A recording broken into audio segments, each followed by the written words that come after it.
Welcome to the Aligned Powerhouse, the podcast for executive women who are done leading from burnout and ready to rise from alignment. I'm your host, Dr. Brittany McGeehan, licensed psychologist, high performance and mindset coach, and guide for high achieving women who are ready to lead, live, and love without abandoning themselves. Here, we unpack the nervous system truths, mindset shifts, and emotional patterns that drive your leadership so you can build power from the inside out. Let's get into it. Okay, hello, everyone. We are back, guys. Today, I'm so excited. Today, we have one of my favorite people. She's so near and dear to my heart. I'm so excited for y'all to get to meet her. We have the privilege of getting to chat with Erin Hoy. So I'm going to tell you a little bit about her, and then we are going to jump in. But let me tell you, you really want to stick around, honestly, to the end. This is probably not what you're supposed to do on a podcast, but I'm like, guys, you want what she is offering at the end. You want this lead magnet. You want to know how to follow her. Like, her newsletter is one of the best. I do not read very many newsletters that I'm subscribed to. Hers is one that has given me tangible ROI as I have been building my brand. Like, she is phenomenal. I'm so excited for y'all to get to know her and to get to hear a little bit about what she does and how she does it. So Erin Hoy is a personal brand strategist and the founder of Her Digital Legacy, where she helps high-level female CEOs and founders transform their offline authority into a powerful digital presence. And I'm actually going to say that part again. And I haven't even let you say hi yet, Erin, but I'm like, the people need to understand what I'm saying. I want your attention. Go for it. Like, what Erin is excellent at is this line right here, like transforming offline authority. I'm like, can we just jump in? I want you just to say a little bit about this. This is so off the cuff. Yeah, let's do it. Offline authority into a powerful digital presence. And I've not even made it through your intro, but please just tell the people what this means, because you're so good at it. Yeah, absolutely. So that essentially means, taking all of your authority and your expertise that so many people know you for, right? Maybe that's at work. Maybe it's at a networking event and someone goes, oh, I know I need this woman for this particular thing, right? But when you look up that person's first and last name on Google, nothing is showing up. And at the end of the day, if you don't have a digital presence, you're not going to be able to expand not only your influence, but your income in your business, because referrals and networking and in-person stuff, that can only go so far, right? And so I really want to help women take that offline authority that everybody knows them for, and then making sure that their online presence is just as strong so they're able to get more clients and more revenue. Mm-hmm. So if you're hands are up and head is down just a little bit as you're listening to this, I want you to know that you are in the right place. I am one of them every single day. Your content and your expertise is just so phenomenal. I think this is something that especially women in my audience, I know myself, I struggle with, right? In terms of the reputation is there. People understand what I talk about, what it is that I do when I talk with my clients. Their that's how they're continuing to climb whatever ladder they're on, right? Yeah. But it's translating that Right. one is so much work and it feels huge. And I know, speaking from personal experience, right, having worked with you, that is what was such a gift and a game changer. And it really truly is a digital presence versus even just what we see with social media and all these different things. Yes. It's a powerhouse of ability to command authority. It's just fantastic. Yeah. And when we worked together too, and I can kind of talk about my story too, but I was really, really niched and focused on Instagram management. That's the platform that I do the best. And I've gotten great results for myself and my clients. But now, as a personal brand strategist, what I have wanted to do in this new section of my business is to manage digital presence management as a whole, right? So not just a little tiny section of the internet, but rather building this woman's digital presence so that when someone does look up her name, they're seeing her LinkedIn, her Instagram, and PR and articles and podcasts that she's been on so that they get that whole picture. I love it. I think it is, especially in this age of AI where things are moving faster.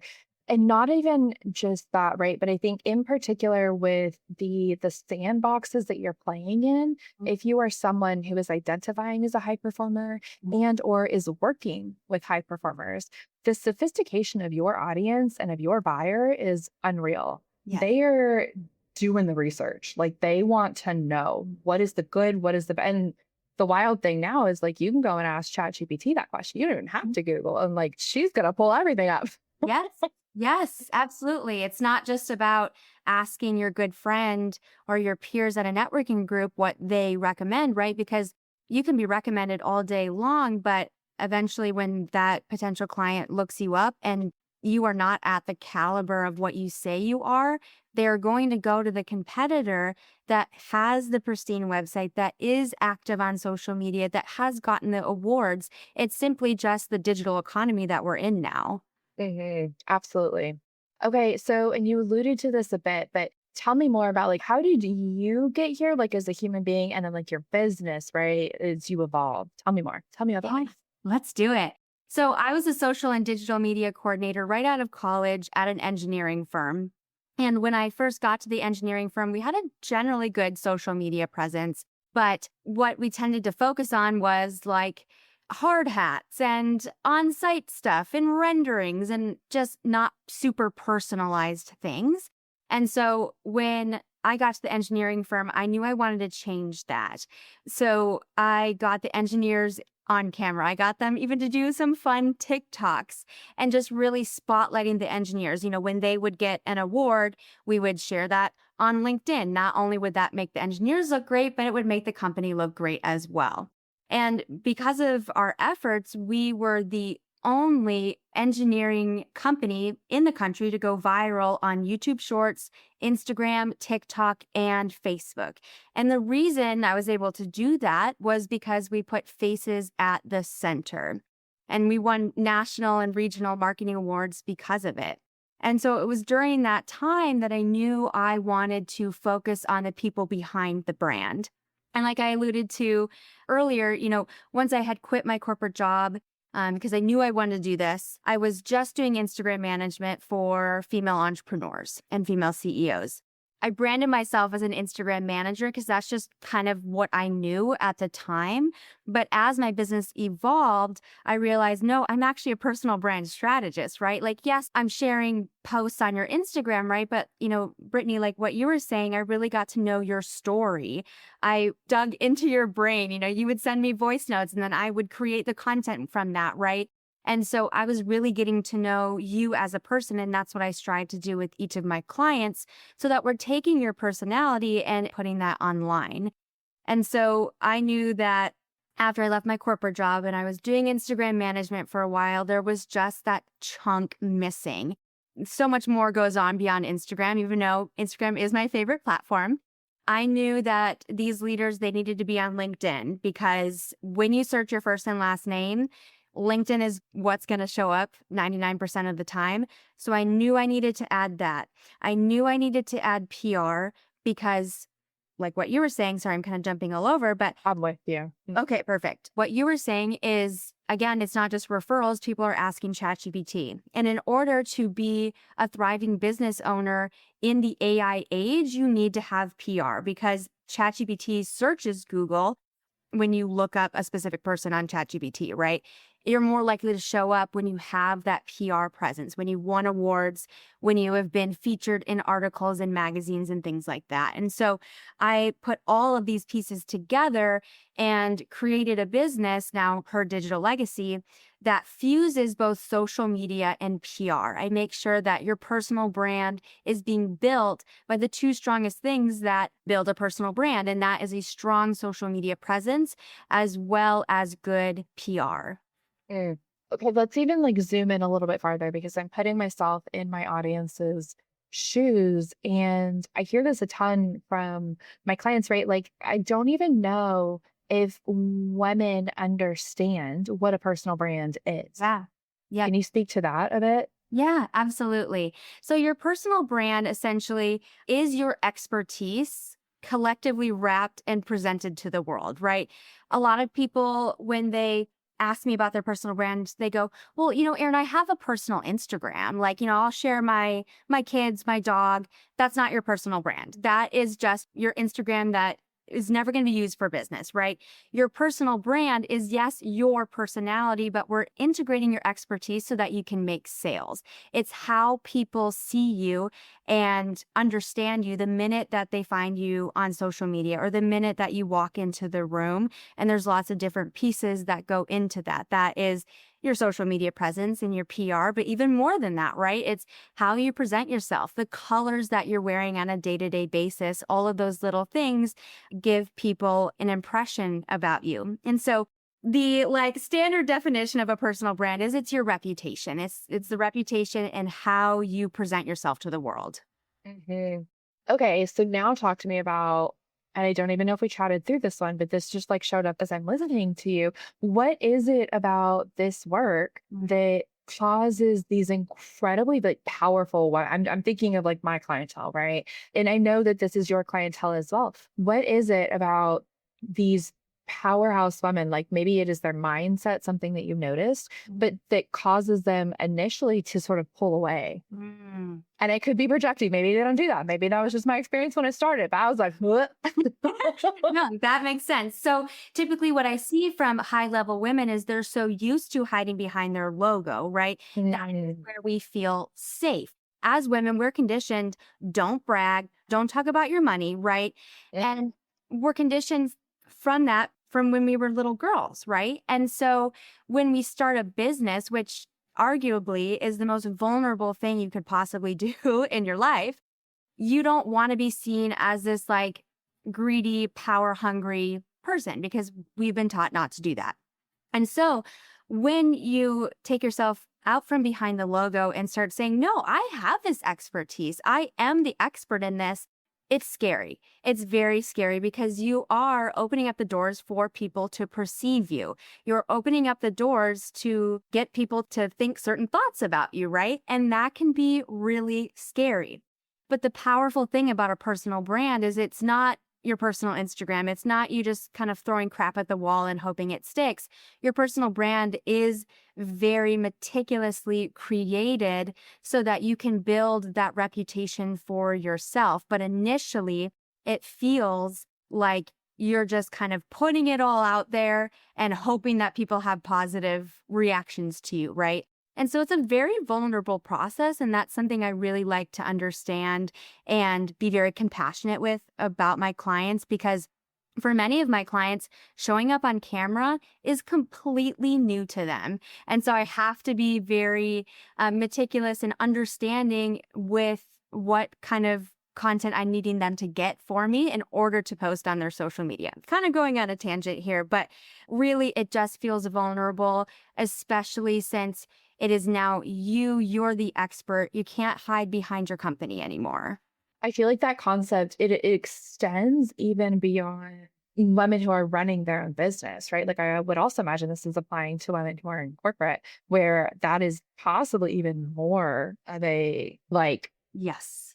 potential, right? Because yeah, talk to me about that. Like, how does this apply to someone who's not running their own Yeah, business? absolutely. Well, I've had some clients too that are in the corporate world and they say, well, I want to build my LinkedIn presence and my personal brand, but I don't want people thinking I'm an influencer. That's the biggest thing I think that I get pushback on is I don't want people thinking I'm an influencer, Mm, which is kind of weird because, there's many influencers out there that make really, really great money. So, mhm. but I do want to be like your personal brand and being an influencer. They're very different industries. With your personal brand, it's connected to your professional identity essentially, but we're bringing in the expertise and your personality traits, right? And so when you're in the corporate world, that can feel even more vulnerable because you're having more eyes on you that are connected to you, right? So that is your boss. You don't want to piss off your boss, right? You don't want your boss to think that you're posting all of this content and trying to build your personal brand to leave, right? Which is sometimes what bosses think when you start building your personal brand or posting on LinkedIn or whatever. And then you have your coworkers, right? That are then looking at your LinkedIn posts and potentially going, oh my gosh, she's just trying so hard. Or like, why can't she just do the job and not flaunt about it, right? It's kind of just going back to that same mindset of like, as women, we shouldn't flaunt, we shouldn't present ourselves as experts, if that makes sense. Mhm. Yeah, I imagine, and I know I'm speaking from like personal experience, that was one of the biggest things for me as I started working with you and being more intentional about what I was putting out there was I can think of 50 people that disagree with me at Mhm. any time Yeah. and still being willing to say, and ultimately what that comes down to, right, is because I think in terms of like childhood wounds, things like that, is being willing to be rejected. Yep. And so that's another question I have for you is do you talk people through like not maybe not like to that depth, right? But like that end of it, the internal work, because I imagine there has to be so much internal work that someone goes through as they're working with you, but then even like on a call, right? Yeah. Like Yeah. so much work. Absolutely. So typically, the exercise that I have my clients do, or if I am doing their social media / PR management, we're kind of doing this together, is we're writing out an ideal client and we're thinking about her very, very specifically. So this is attaching a fake picture of her. This is knowing her age, what she does for fun, how many kids she has, what her problems are, how you can solve it. Like we are going so nitty gritty. And what I will tell them is when we're making content, I want you to think about her. I'm saying her typically because my clients do have female ideal clients, but I want you to think of your ideal client. So if you're going, oh my gosh, Aunt Becky is really going to hate this post, right? We're not Mhm. posting for Aunt Becky, or we're not posting for our coworkers or, you know, our family members, whatever it might be. We're posting for that ideal client. And even if that means taking the information that we've collected together for this ideal client avatar and her kind of not fake background story, but, kind of a modge podge of people that you have worked with and this fictional ideal client, we're printing out the paper that I give to my clients and we're putting it on our wall. And we're looking at that every single day and going, I am posting and I am showing up for her because I know that this ideal client, she needs me, right? And so that kind of narrows it down. When you're thinking about just one person, even if that ideal client really represents quite a few people, we're thinking about that one person so we don't start spiraling and going, oh my gosh, I know 10 people that are going to hate this post because it's not for them. Mhm. Oh my gosh. I'm like, if y'all did not go back and like write that down, like that, I'm like sitting here and I'm like, oh my God, I need to write that down. It's so good. And I've heard it like a million times, right? And it seems so easy is like what I'm noticing as we're talking through this to get away from that. So like the added benefit of having someone who's reminding you and almost like holding your feet to the fire, right? As you're like moving through this process. Yeah. Because that is I always say, like, what other people think of you is none of your business. Yeah. But oh my Lanta, when you're putting it on the stage in front of everyone, it is so easy to lose sight of that. Yeah. And that exercise is fantastic, like really flushing out Right. ideal client and then just having it in front of you. I'm like, I hope everyone went and wrote that down. I feel like that in and of itself is incredible. Yeah. And so you're doing this with all of your clients that come in. I imagine that's a part of just like the process or like where does that kind of I imagine at the beginning, but like tell me more. Yeah, absolutely. So I have two main pathways to work with me. And number one is more the management side. So that is me handling your social media management and PR management, AKA I'm the one that's actually posting and creating the content and editing the reels, as well as filling out the award submissions for you, making sure you're getting on stage, things like that. Whereas the coaching sector of my business specifically is the personal brand strategy intensive. And so with that, we're sitting down for about an hour and a half to 2 hours and fleshing all of this out. And I'm giving you the materials and knowledge in order to go and do it on your own. But in the beginning of both of those services, we are understanding your ideal client first and foremost so that we know exactly who we're speaking to. And then again, we kind of get past the mental roadblock of, thinking about all the people that maybe follow you or all the people that might see your posts or your awards, whatever that is. so that we're thinking about that one person that we're talking to. And so in both of my services, we take a really deep dive into your personal brand. With digital presence management, it's just typically we need to go that in depth so I can know you super well in order to create content and apply for awards for you. Whereas the coaching sector is more so that you have the knowledge in order to go and do it on your own. Mhm. Okay, so question for you as I'm listening, I'm like, have you always been this creative? Because like stories are like your jam.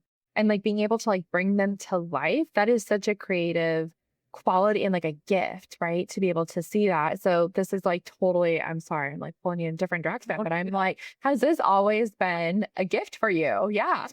It has always been a gift. Potentially, I think when I was younger, I thought it was a curse. So I was diagnosed with ADHD when I was 23. And so very late in my life, I really had no idea why I had such a big imagination, or I just couldn't keep things in, right? Like I was the kid that their mom bought a new hobby, materials for a new hobby every single month. And like Mm. my parents didn't understand why I was really into knitting. And then the next month I wanted nothing to do with it. Right. And so for the longest time, I thought it was kind of a curse, right? Like I couldn't just focus on one thing. But I've realized that that has definitely been something that is a gift, right? Because I can look at situations maybe a little bit differently because of my ADHD, and that I think the storytelling just kind of comes out with my creative brain. Because again, I just have like such a wild imagination. And that was hard for me as a kid. I would, daydream and think about so many different things at one time. And even as a young adult, and I have to work really hard to mask to not do this anymore. But if someone is telling me a story, right, and like I can look them straight in the eyes, or they're telling me, something, I can look them straight in the eyes and just be like, oh my gosh, I didn't get any of that because I was daydreaming about something else. Mhm. So I think that, my love of storytelling just really comes from my neurodivergent brain and just allowing myself to have that creativity, because for so long I put myself on such a short leash. Like as I got into high school, in college, I mean, even a little bit after, because I was the person that couldn't focus in class. I was the person that had to study 10 times longer than everybody else. And so I was like, let's not do these creative endeavors because you need to get straight A's and all the things. But it wasn't until I started my business where I could be more creative because it was my business, right? That's kind of a long-winded answer, but TLDR, I have ADHD.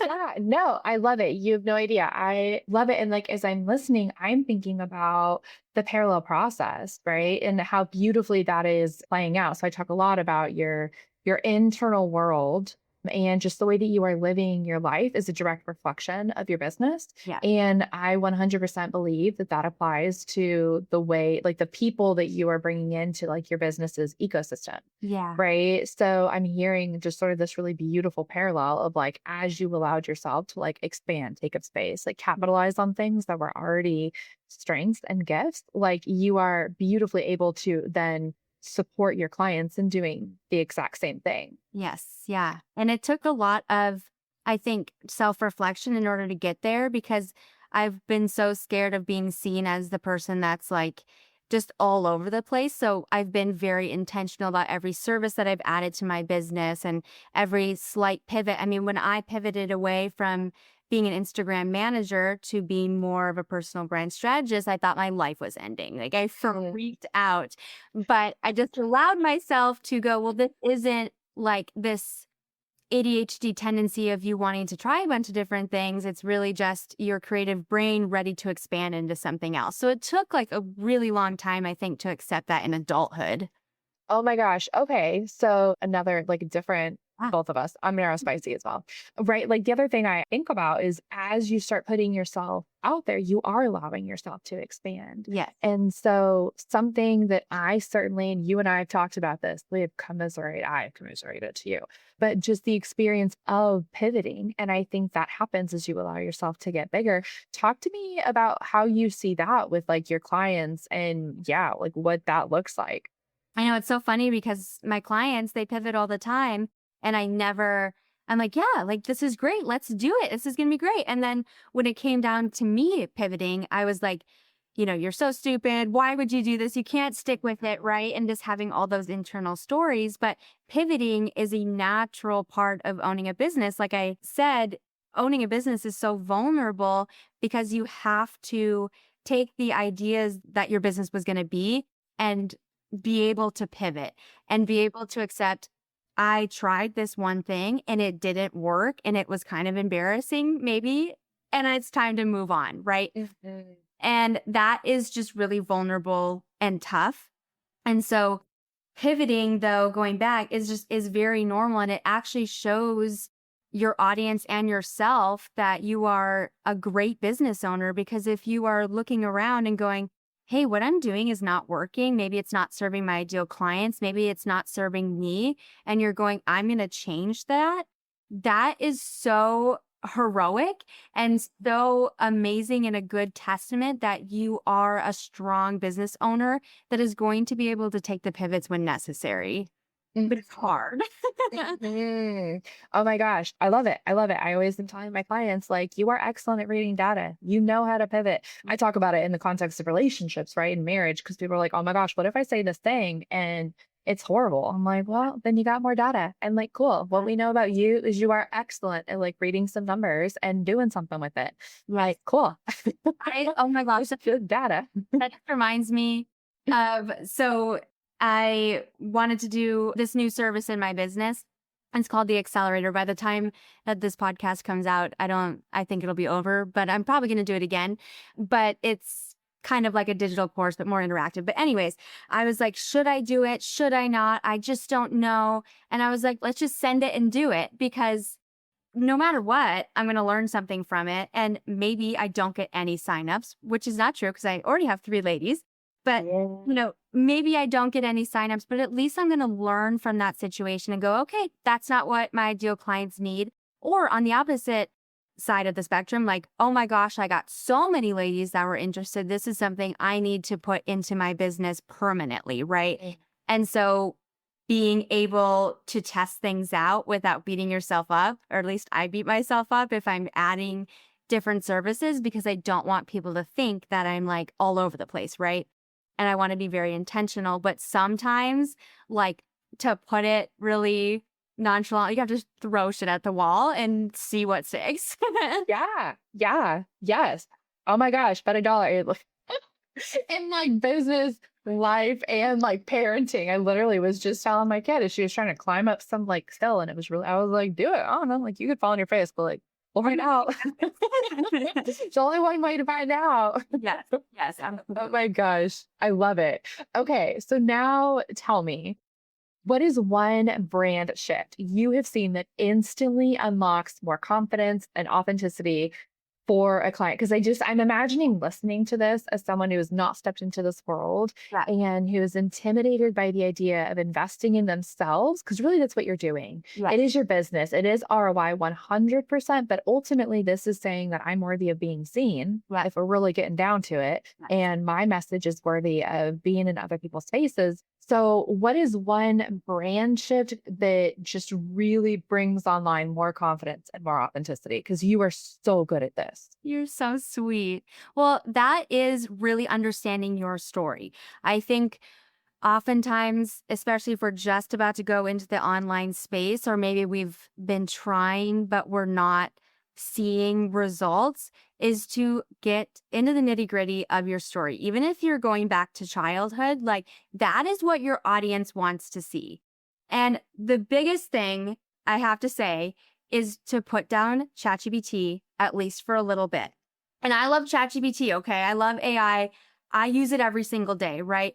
But we get in what I'm noticing with a lot of content creators or a lot of businesses while I'm scrolling is everything is generic and AI generated. People are craving your real life wording and your real life story. And so writing down your unique story. So that is, one exercise I really love to do with clients is take a piece of paper or a Google Doc, whatever's easiest, and I want you to write down all the ages of yourself. So from 1 to however old you are. So for me, it'd be 1 to 25. And for every single year of your life, I want you to write down a specific instance that you remember. Now, it gets a little tricky in the early years of 1, 2, and 3, right? But as you continue, you're going to see a story start to develop, right? That you can start picking out and writing content about it. And so when you're writing down your story and you have the story kind of mapped out, then it doesn't seem like, oh, I don't have a story to tell, right? Because that's the biggest thing I hear from women is, I'm not that cool, right? And no one wants to hear my story. But that can be farther from the truth. Every single person that opens up a business has a story because they opened it up in order to solve a problem, right? And so you have a story. We just need to get that out and share it into the world that is going to be in a way that shapes your personal brand. What was the question? One brand shift, right? That instantly unlocks more. And I will say that was 100% my experience when I worked with you. I was like, oh my God, like this is really cool. I like it. I like me. Like, okay. Yeah, absolutely. Because it's a very different skill set to take someone, especially I think a lot of business owners are ADHD, at least a little bit, right? We all have like neurospicy tendencies. Otherwise, you're going to probably have time in business because you have the energy for it. And I think it's a different skill set to bring someone who perhaps is a verbal processor or who is a written process, but like to really bring that to life, to make it visual, to give it color, to give it the phrases, right? Like if you're too close to the tree, then you can't see anything but the bark. And tapping into someone who can do that, I can like speak for myself 100%. Like getting to see more of myself was surprisingly like the most exciting part. Yeah. I mean, other than like ROI, we love some ROI. Yeah. But like, right, getting to see things like, oh, whenever you say it back that way, it sounds amazing. Like, that's great. Yeah. It's all about messaging, truly. And that is a huge thing that I do with my clients right when we get started is taking your story and then properly messaging it so that we're winning you those awards and we're putting it on social media and so it sounds very cohesive. And so again, everyone has an amazing story. It's just when we start to get it out into the world is when we start getting a little nervous because we don't always have the tools to be able to share the story in a cohesive way. Oh my gosh, I love it. Okay, so 'cause we've got like a few minutes left. Yeah. Talk to me about, because I know that you work with women. I know you work with women who have their own businesses. Tell me a little bit more about like the psychographics of your ideal client, because I'm such a big believer. Like I love the idea of like matchmaking whenever it comes to like building your team, right? So what are yours in terms of like the people that you're like, oh, these are my ladies? Yeah, absolutely. Well, I got this question in another meeting that I had, and I would love to give you a clear-cut answer of like, oh, this woman works in marketing or this woman is at a financial office, which I know you're asking about the opposite, which I love because I can't answer that question. This is the woman. Yes, she's a business owner, right? Typically, she's either a business owner of one really successful company or multiple as well. And so that's why she kind of wants to build her personal brand. But really, this woman is excited and she's so ambitious. I know the word ambitious is very overused, but that is truly just the best adjective that I can give to her. Like she is coming to me. She's a little bit scared, right? I believe in you, Erin, but I'm a little bit scared and I need the coaching in order to be able to show up on camera, share my message confidently. And so this woman is wanting to write the book, start the podcast, get more clients into her business or businesses. And she knows, like, she's very current with the times. She knows what's happening with AI. She knows that she needs to show up in ChatGPT. She knows that social media is going to help get her there. She just needs a guide in order to get her there. And so this woman is very up with the times, knows what she needs to do, and is maybe feeling a little bit scared about it, but is going to do it anyways, which I think is just such a fabulous trait. And I love working with women that come on a discovery call and they're like, I'm nervous, but I'm going to do it. I'm going to do it because I believe in this. I love it. So I'm hearing like she's got vision, she's into thought leadership. Like I'm also imagining that she doesn't want to do this part of execution herself. I imagine she's good at delegating. Yes, she's very good at delegating. Yeah, yes. Oh my gosh, I love it.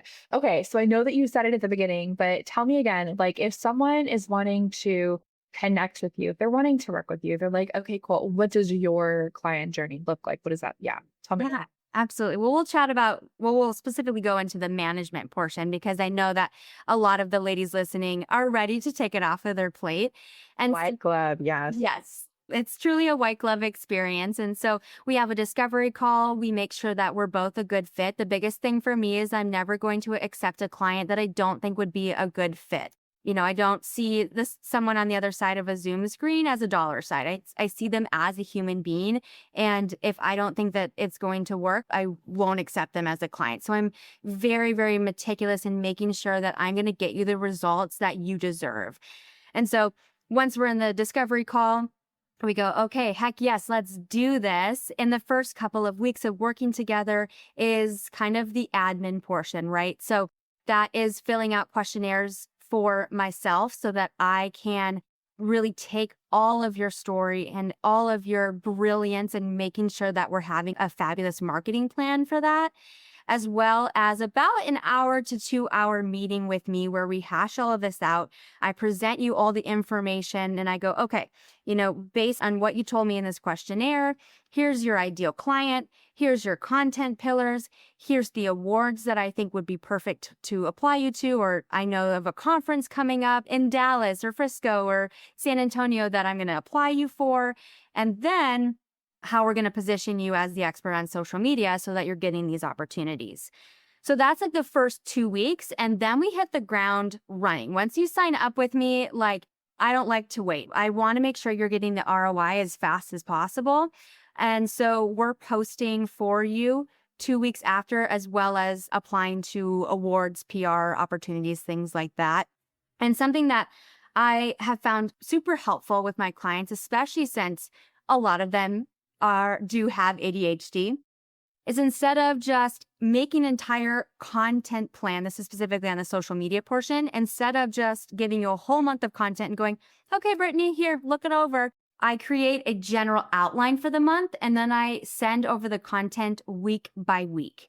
And so that is the reels, the captions, the carousel post, whatever that might be, completely fleshed out. You're able to see that before it goes out, but I only do that a week prior because what I've noticed is that if I send over an entire month of content or even more than that, we're going, whoa, I'm feeling a little bit overwhelmed, right? And so especially at the start, it's a step-by-step process because trusting me and me knowing you is pivotal in order for me to help you create your personal brand. And so from there, we just continue to work together and you continue to bring up your goals for me. My favorite thing that I've been working on that just like literally lights up my heart so much is one of my clients is writing a book. She is going to have it published and ready to go by next September. And so we're already planning for that launch, making sure that she's positioned as that expert of the topic of her book, that people know who she is. So by the time her book launch comes in September, we're good. It's going to sell itself, right? And so what's so fun about this partnership is that you can come to me and go, Erin, I'm ready to start a podcast, or Erin, I'm ready to do a TED Talk. And we are building that personal brand in order for you not only to get those opportunities, but when you get the opportunities, we're going to have content in order to back it up. You can tell I'm very passionate. I could talk about this for hours. No, I love it. You did that for me several times. And it was insane as someone who does not naturally reverse engineer anything. Yeah. It's like wild to work with someone who has that capacity to like think in that way. I'm like having flashbacks and Aw, all the good flashbacks. 100%. Yes. I'm like, oh wow, I didn't know that what that was supposed to look like. Yeah. Or I didn't know so it just I love it. Oh my gosh. I love it. I love it. Yeah. Okay, so now talk to me about do you have anything that you want to share with the audience? Yes, I would love to gift your audience my personal brand playbook.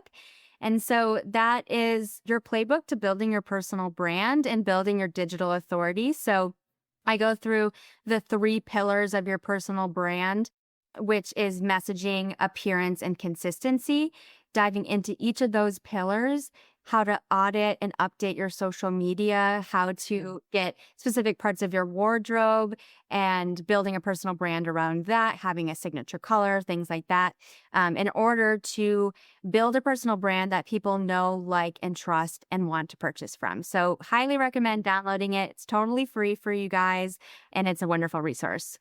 I love it. Oh my gosh. I love all of it. I'm like, if you haven't already, like, you need to go back and re-listen to this episode. There's so much gold in here. So much like tactical, but like melding it really beautifully with the mindset work, because I think with the work that you do, like, you have to have both. Yeah. So Erin, I cannot thank you enough for your time, your expertise, coming and sharing with these women. And yeah, thank you so much. Thank you, Brittany. I'm so glad we were able to chat today. Yes, yes. Oh, and really quick, my ADHD. So if people want to connect with you, it's all going to be in the show notes. So I'm like, look below. Check out the show notes. But where you said Instagram is your favorite, I'm like, what's your playground? Like, if someone really wants to connect. I was going to say Instagram, but you can message me anywhere. I'm consistently / chronically on Instagram, LinkedIn, my email, and website. So okay, we love some consistency over here. Yeah, I love it. All right, Erin, thank you so much for your time. Thank you. Alrighty, friend, that is all for today's episode of the Aligned Powerhouse podcast. I want to thank you so much for tuning in. And do me a favor, if this episode resonated, I want you to share it with another powerhouse woman in your life who is ready to lead and love from a place of self-trust. And don't forget to follow, subscribe, and leave a quick rating or review. It really does help more women find this work. New episodes drop every week. Until then, lead with self-trust and let yourself be seen.